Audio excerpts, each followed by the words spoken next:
A ak sme boli na tej normálnej izbe, tak Ľudka sa ku mne otočila, ona nevedela rozprávať, ja som videla, že má modré pery. A ona mala modré pery a ja som sa na ňu pozerala a utekala som za sestričkou, to bolo v sobotu.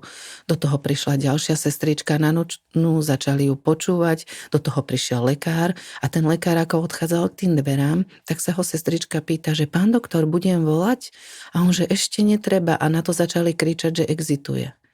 A to ja už som nedala, to bolo pre mňa hrozne ťažké, som vybehla na tú chodbu a lekár potom prišiel za mňou a povedal, že je rozdýchaná, ale musí ísť na plúcnú ventiláciu. Takže ja som skončila vlastne sobotu o 9:30 v noci na áre a videla som vlastné dieťa na prístrojoch. A prognozy neboli dobré. A toto sa udialo behom ani nie týždňa, odkedy jej ostalo zle. U nás to strašne rýchlo išlo.